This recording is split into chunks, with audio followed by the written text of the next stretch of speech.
Yesterday, I asked Marco Rubio about Colin Kaepernick coming back to the NFL, and that was built on the fact that Donald Trump had discussed it recently, and Donald Trump's comments didn't get very much attention, I didn't think at all. Here was what Trump said about the idea of Colin Kaepernick coming back to the NFL. When it comes to sports and kneeling, do you think Colin Kaepernick should get another shot in the NFL? If he deserves it, he should. If he has the playing ability, he started off great, and then he didn't end up very great in terms of as a player. He was terrific in his rookie year. I think he was very good in his second year, and then something happened, so his playing wasn't up to snuff. The answer is absolutely I would. As far as kneeling, I would love to see him get another shot, but obviously he has to be able to play well. If he can't play well, I think it would be very unfair. All right, that's Donald Trump talking about the idea, look, if Colin Kaepernick's good enough, he certainly deserves a chance to play in the NFL. And while Trump has sent some tweets out kind of going after the NFL, it doesn't seem like he has kind of ratcheted up those tweets to the same extent that he did in 2016. Now, maybe that's because he's got a good relationship with Robert Kraft and other NFL owners, that they seem to get along pretty well. But I actually think the NFL, this might sound crazy to you, but let me explain why I think the NFL is in a phenomenal position as it pertains to Colin Kaepernick. The NFL needs one team to make an offer to Colin Kaepernick, and they need that team to do so in a public manner. Because the minute that Colin Kaepernick gets an offer, the NFL has painted him into a corner. And let me explain why. If Colin Kaepernick accepts the NFL offer, then he has effectively ended his martyrdom.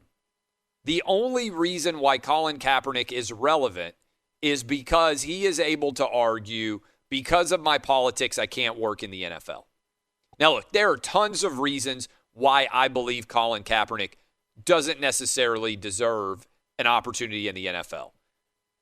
He has consistently said all sorts of things that the vast majority of the NFL has absolutely, NFL fans have absolutely no agreement with. He called police, for instance, modern-day slave catchers.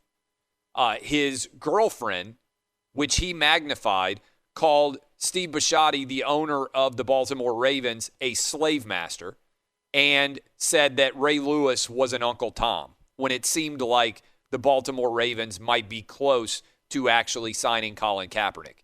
He praised Cuba and said that Fidel Castro had a better country than the United States.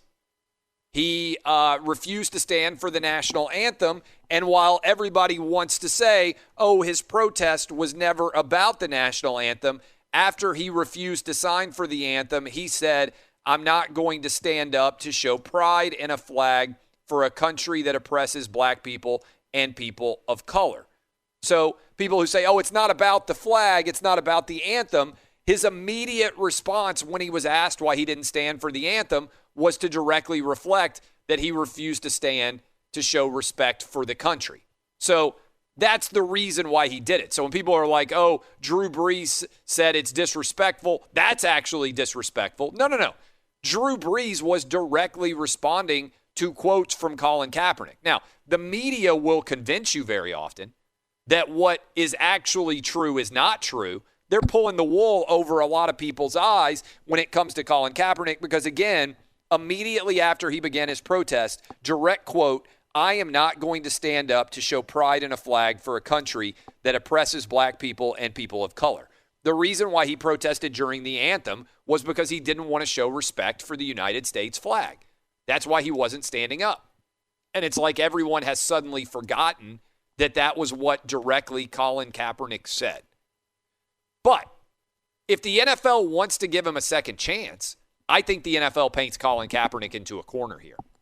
Because once they offer him a job, his moral authority vanishes. His martyrdom vanishes. The NFL is then extending him an opportunity to play.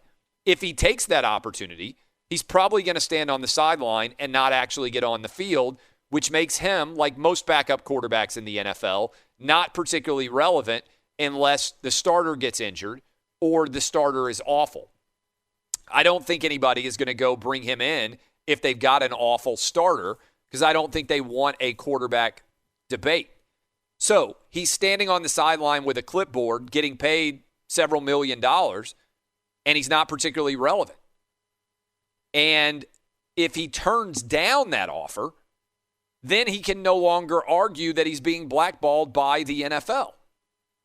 So if I'm Roger Goodell or I am the NFL, I would welcome a team offering Colin Kaepernick a job, because I can then leak the fact that he is being offered a job, maybe even leak how much money he's being offered.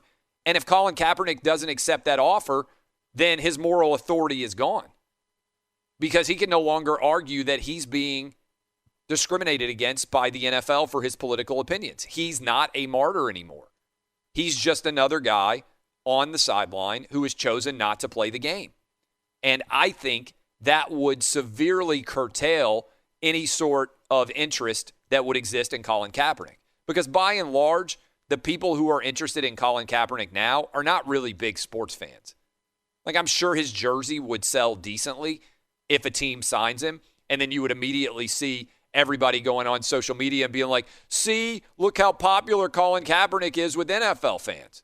No, Colin Kaepernick is popular with woke people, and by and large, the most woke people that you know are not waking up super excited to sit down in front of their television to watch the NFL on Sunday.